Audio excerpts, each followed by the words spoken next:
Good evening. This is the meeting of the Township Committee, May 6, 2019. The notice requirements provided for in the Open Public Meeting Act have been satisfied. Notice of this meeting was properly given by transmission to the Star Ledger, the Independent, to Riverview Foundation, and by posting in Middletown Township and municipal building and filing with the Township for on April 23, 2018. Committeeman Heidel. Here. Committeeman Severino. Here.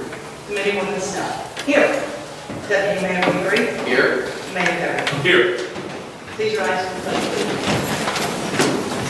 I pledge allegiance to the flag of the United States of America and to the republic for which it stands, one nation, under God, indivisible, with liberty and justice for all. At this time, in silence, the troops serving worldwide defending our constitutions, freedoms, and their flag.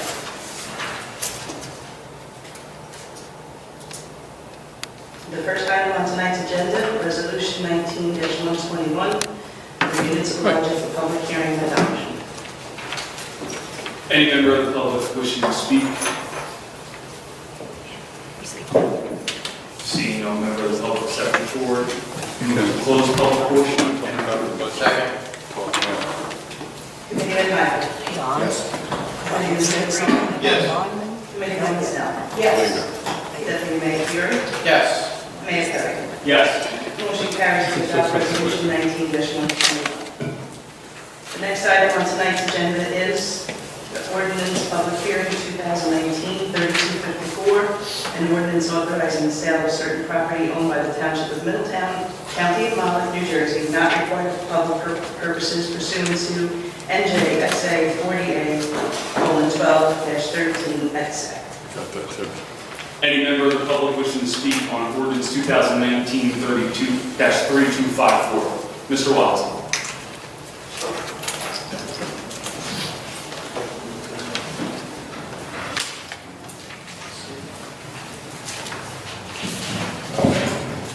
Good evening, my name is Bob Watson, living at 1 Collinson Drive.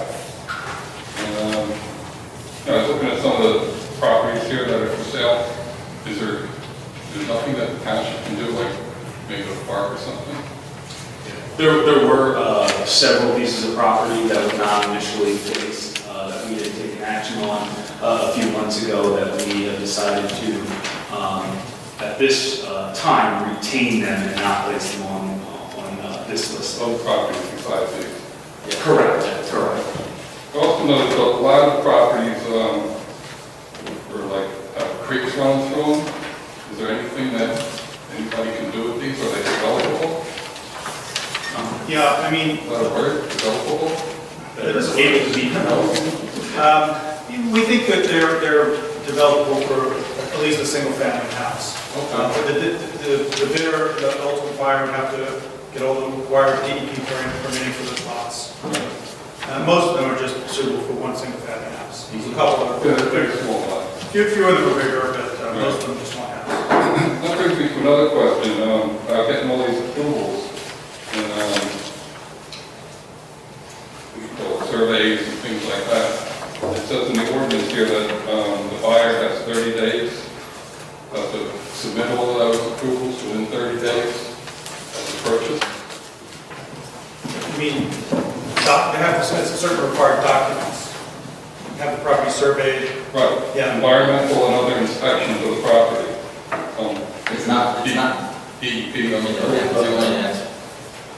they're not approvals, they are due diligence. So if they bid on the property, they only have 30 days under their contract for sale that they'll enter to conduct due diligence. It's environmental due diligence if they want to conduct a survey. They have to be completed in 30 days. That doesn't mean they have an approval to do anything, it's just due diligence. So if you're going to buy a property and you want to check for an oil tank, that's all that is. Right, okay, so they have to do that within 30 days. And, we have a resolution on the agenda tonight to set the auction for May 22nd, which is like 16 days from today. So if anybody wants to buy these, we got 2 weeks. That's pre-closing. So by the They're time- not going to close the day of the auction. If they're the successful bidder, then they have 30 days to get all that other stuff in order. So on the day of the auction, that's when the bids are accepted? They're entering, effectively the day of the auction, they're entering a contract to acquire the property just as if it's the winning bidder. They put it down payment? Just a few, yeah, and they have to leave, they have to render, give a deposit that day at the auction in order to be able to bid. And then if they win, that deposit gets applied to the property they win the bid on. If they lose, then the money that they posted is returned to them if they don't win the bid. Okay, I get it. Yeah, I was a little confusing about that, because, it's like 16 days from today. We've done it before, it's pretty much the same process. No, and everyone was able to get everything done in time. It's Yeah. pretty straightforward process. All right, great. Thanks very much. Thank you, Mr. Watson. Any other member of the public wishing to speak? Seeing no other member of the public stepping forward, move to close public portion and approve. Second. Committeeman Heibel? Yes. Committeeman Sedambrino? Yes. Committeewoman Snow? Yes. Deputy Mayor Fiore? Yes. Mayor Perry? Yes. Motion carries to adopt this ordinance on second and final reading. The next item on tonight's agenda is the introduction of ordinance 2019-3255, ordinance authorizing and directing the grant of a temporary work easement on property located in the Township of Middletown, designated as Block 262, Lot 5, and Block 265, Lot 60.01, to facilitate the Raritan Bay and Sandy Hook Bay, Port Monmouth, New Jersey Flood Risk Management Program. Move to introduce. Second. Committeeman Heibel? Yes. Committeeman Sedambrino? Yes. Committeewoman Snow? Yes. Deputy Mayor Fiore? Yes. Mayor Perry? Yes.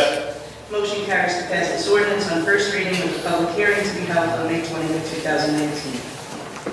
At this time, I'd like to ask the Township Committee to adopt a consent agenda to include resolutions 19-142 through 19-158, including firefighter and bingo and raffle applications. Motion to approve. Second. Committeeman Heidel? Yes. Committeeman Sedambrino? Yes. Excuse me? 142? Is it Yeah. 142, right? Yeah, I'm sorry. It's resolutions 19-142 through 19-158, including firefighter and bingo and raffle applications. Motion to approve. Second again. Okay, so we were doing Committeeman Heibel, Yes. Committeeman Sedambrino, Yes. Committeewoman Snow. Yes. Deputy Mayor Fiore, Yes. Mayor Perry. Yes. Motion carries to adopt consent agenda. Next on the discussion items, bid for traffic line striping and lettering. Our standard bid we give for travel line striping. Bodman Park Memorial. I forwarded you an email about, we had a request from the family of a gentleman named Bill Coyle, a longtime baseball coach in the community. He passed away earlier this year, and his family have asked if they could plant a tree at Bodman Park and dedicate it to him. They've indicated they'll, kind of work with us on exactly what they place there, something like a small sign or a small monument. But I don't really see anything objectionable about it. Affect the facility one way or another. He did coach there for many, many years. He was actually my coach at one time. And the last discussion item is amendment. So if you're okay with that, would be a resolution at the next meeting. I don't think any member of the township meeting. I have no problem with dedicated to a great volunteer. Okay, the next is the amendment to the Township Administrative Code, Fire Department, Chapter 48-8, election of line officers. If anyone's just not clear on what this is about, it just slightly modifies the procedure for appointing the officer, voting on the new officers each year. It was a little too restrictive, I think, the way we've worded it in the past, so it just gives the flexibility to do it in either of the first 2 weeks of the new year, as opposed to a more restrictive version, which was the first week, essentially. And I see our chief and deputy chief here. They're full of this change. So next we would have Township Committee comments. Committeeman Heibel. Thank you, Mayor. Just the chief is here too, and deputy, thank you. Just wanted to bring up, we lost, the fire department lost 3 three great members this past month. We lost Alan Smith, ex-captain, life member of the fire department. John Burns, ex-captain, is in Port Monmouth, life member as well. And then just recently, Pat Maloney, 50-year member who just received this past summer the key to the city from us. So just three great volunteers were down. So anyone that can help us, come on out, please. I also want to talk about our budget. Colleen, I want to thank you. Great job. And Tony and all of our professionals that are on the whole process that you did. Thank you very much. It was a lot of work that you guys did. And I also want to talk about the letter that everyone might have seen tonight from the governor, taking $33 million from our Firemen's Relief Association. This is a major impact, and we as a committee strongly disagree with what was done. And Chief, we sent the letter off today, which I believe you received. So we're going to stand behind that and try to push that all the way to the top. That's all I have. Thank you. Thank you, Committee Highway Committee Man Sabrina. Thank you, Mr. Mayor. Just one thing for this evening. I just want to give kudos again to our administration for getting us to a 2.66 tax rate reduction. This is the third year that this governing body has had a reduction with regard to the taxes. So we want to make certain that we continue to watch the budget each and every year and provide what's best for the residents. That's all I have for this evening, Mayor. Thank you. Thank you, Committee Sabrina. Committeewoman Snell. Thank you, Mayor. Just a couple things. I had the pleasure of going to see two new businesses here in Middletown, both of which are in the Applebee's shopping center that's been redone. One of them is Wahoo, which is a fabulous place to have lunch or dinner. After lunch, you can head on next door to Onyx Nails, which is a little retreat to have your nails done. It's a beautiful renovation. I think it was a tanning salon prior, but they've done a great job, and the owners are delightful. Lastly, I attended, with the threat of rain, but we avoided the rain on Saturday, the Corsi Park Conservancy People's Choice Car Show. There were 3 winners, and the public voted, and each winner had a fabulous story about their time here in Middletown and how they came either to end up with the car, or what they've done to the car, the history of the car, how it relates around their family, and it was really a pleasure to hear all of them. So we did get it off without a hitch, and we had a nice turnout despite a few raindrops, but it basically stayed dry today. So that was very enjoyable, and I had a good time. So that's all I have, Mayor. Thank you. Thank you, Committeewoman Snell. Deputy Mayor Fiore. Thank you, Mayor. My colleagues have said a few things about the budget, so I won't belabor those. And I will save and reserve my comments for the next meeting at that time, so thank you. Thank you, Deputy Mayor. I will echo those comments as well. I do want to just point out one or two things. I did head over, and I would encourage, I'm not a yoga person myself, but I did head over to Red Bank for a brand new yoga studio, which opened up in Red Bank. And the reason that I was invited to attend, and it was a great group, was this studio has something a little bit different that no other yoga studio, really not many businesses have. It provides nonprofit organizations. For every month or year or 6 months of classes that you buy, they donate that same amount to a nonprofit, whether it's 180 Turning Lives Around, whether it's lunch break.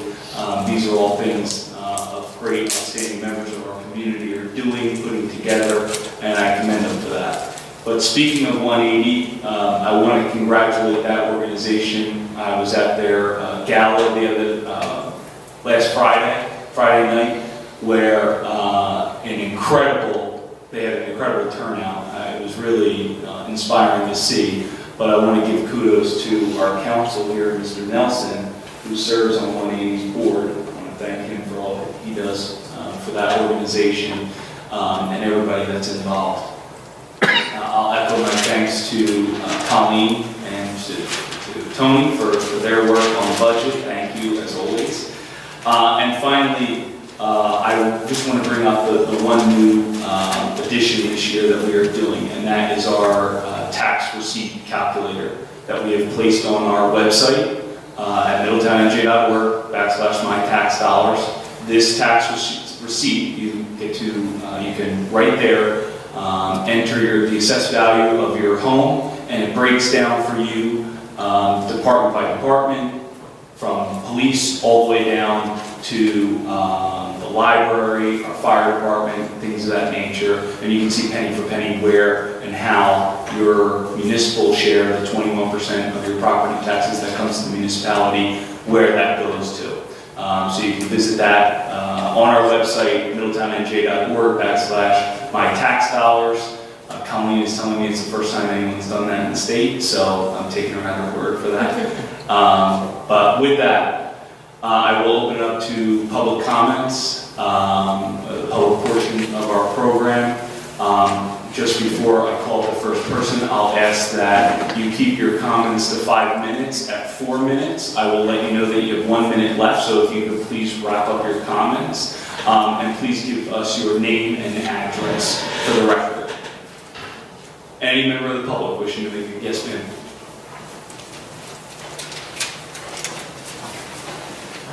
My name is Mary Ellen O'Malley. I live at 4 Indian Terrace, and I'm here this evening. I would like to get an update on the Indian Terrace Grand Tour paving project. Because you've got time limitations, I just have a few questions for Ted. Ordinance 2019-3252 in the amount of $1,707,300. Of this amount, $300,000 was allocated for Indian Terrace and Pleas Road and Grand Tour. Has this been approved by the Township Committee? And if you could break out exactly how much of the $300,000 is specifically allocated for Indian Terrace Grand Tour. Also, second question, what has been completed to date on the road project? How much has been spent thus far? What specifically are the next steps and the timing for each step? And have you revised the timetable for completion at this point? What is the estimated completion date? Well, first of all, that ordinance was adopted by the committee and was approved, so that is active now.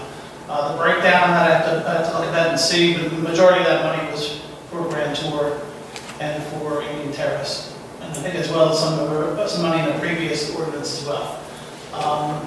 The update on the project, core samples were taken by a consultant when they drilled into the actual pavement to see what the depth of the pavement surface and the subbase is. They did that in several locations. That was done a few weeks ago. They're using that now. T&M is the consultant on this project. They're doing that design right now and using that information to complete that design, to design the thickness and the restoration of the pavement for those locations. So I'm looking to have a meeting with, I did contact Rob Key, the engineer from T&M today about it. He said when they expect to have within a couple of weeks a preliminary layout that I can go over and look at with them and kind of guide them on what I think we want versus what they're coming up with. And then from that point forward, we'll have them tweak it again, and probably we'll have more finalized plans that we can share with you. Great. Have you estimated a completion date? Not yet. I mean, that'll come probably after our next meeting. We'll kind of, we had one originally, and we're sticking to that now, but we'll probably fine tune that schedule as we move. Okay, great. Technically, be able to communicate that to her. Absolutely. Anytime, you call me anytime you want to do that. Thank you. All right, thank you. Thank you. Any? Yes, ma'am.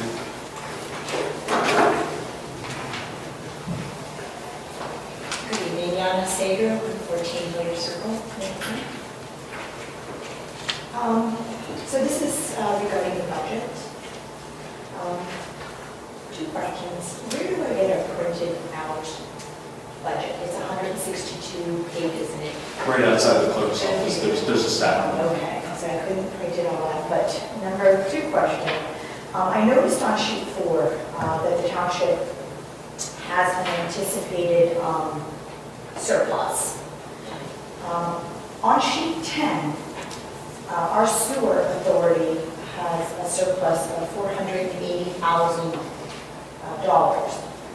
And that surplus is being transferred to the township. Why are we not putting that in our taxpayers' hands? Why don't we give that surplus back to our taxpayers? We do. We're giving it back to the township, and we're charging our taxpayers $5 per quarter extra for The sewage? the sewer fees are predicated by the sewer authority. We don't predicate their sewer user fees. So you have to ask them about sewer rates, but I can tell you that that $400 and some thousand you referenced, CFO could reiterate and give further information, is put and given back to the taxpayers of Middletown. Okay, that's not It's a user, post, Colleen, you can explain. Well, and then the other thing I just want to point out is, Colin, correct me if I'm wrong, but the township gives money to Township, and then it's a credit back to us, correct? to surplus. It's not a surplus, man. No, what happens is, we don't give money, well, I mean, we pay fees to them. Yeah. And also we provide services to them, things like the tax sale and, those kind of collection services that we do. And this is kind of their way of paying back for that. And in the end, it does go back to the taxpayers because it comes in to the budget as a revenue, which is an offset to the amount that we raise for taxation, which goes directly to the taxpayers as a reduction in taxes. So that's going to go back to taxpayers as a reduction, not as a credit. Already has. Right, as part of the budget, that's an offset. What happens when we craft the budget, there's the bottom line expenses, and then there's the revenues that offset everything, and the bottom line comes through amount to be raised by taxation. So any other revenue that's pledged towards the budget reduces that amount. Just for, telling Colleen, correct me if I'm wrong, the pension, our pension obligation went up $500,000 this year. We got a $400,000 credit back from Thompson. Right. That, when you look at that, you're looking only then at $100,000 as, instead of $500,000. Thank you. Thank you. Any other member of the public wishing to make a comment? Step forward. Leo, come on down.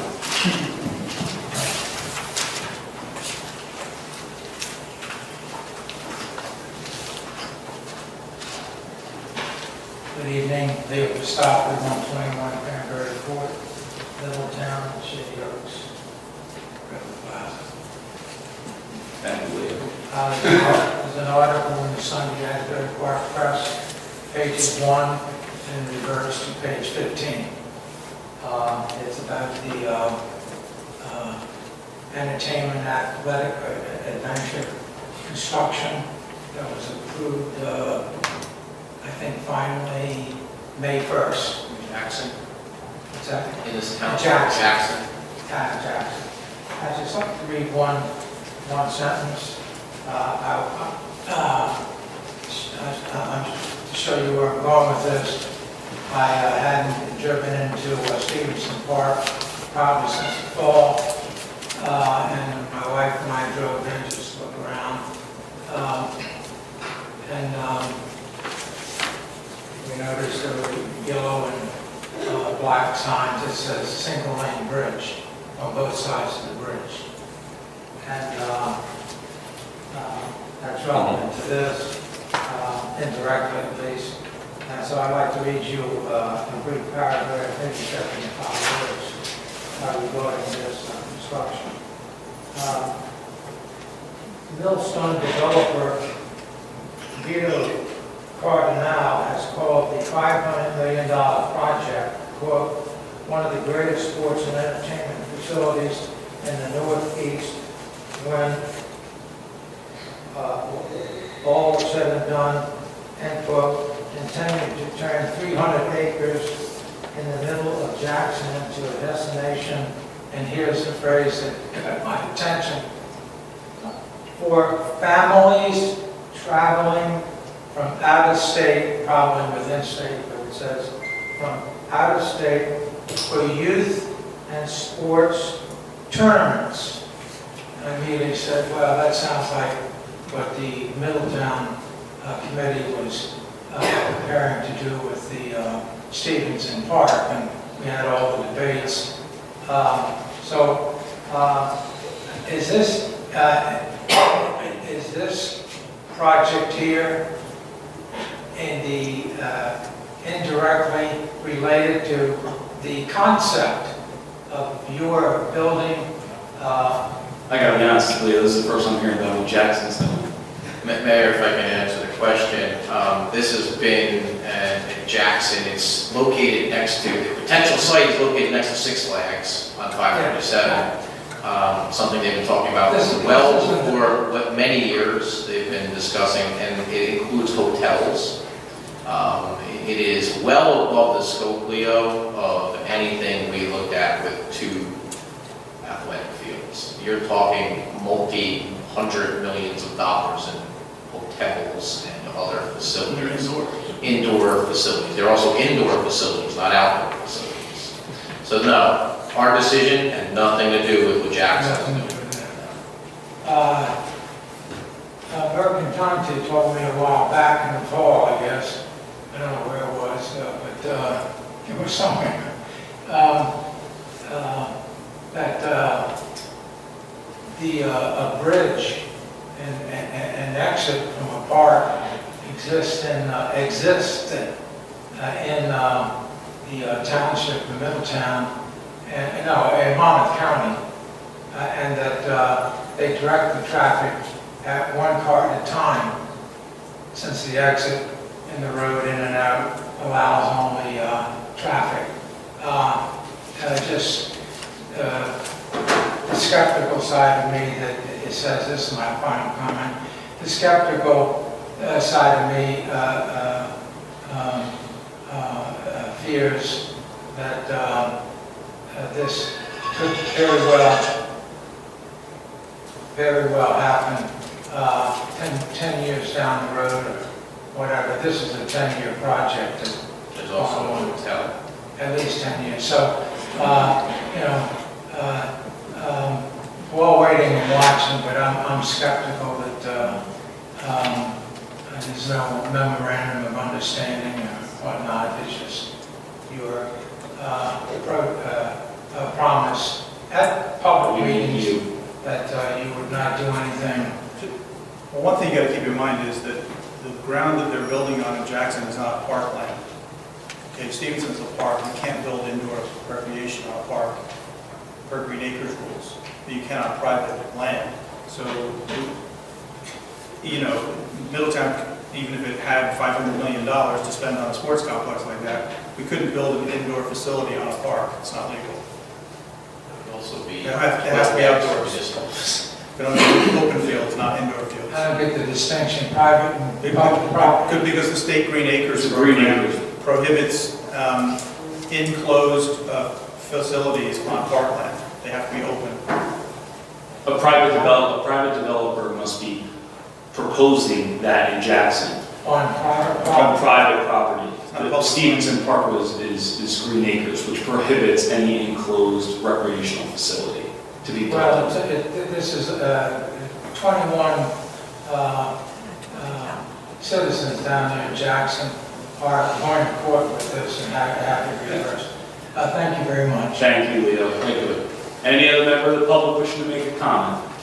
Seeing no other member of the public, move to close public portion and adjourn. Second. Mayor Hall. Yes. Committee Senator Yes. Committeewoman Snow. Yes. Deputy Mayor Fiore. Yes. Mayor Perry. Yes. Motion carries. Have a good night, everybody.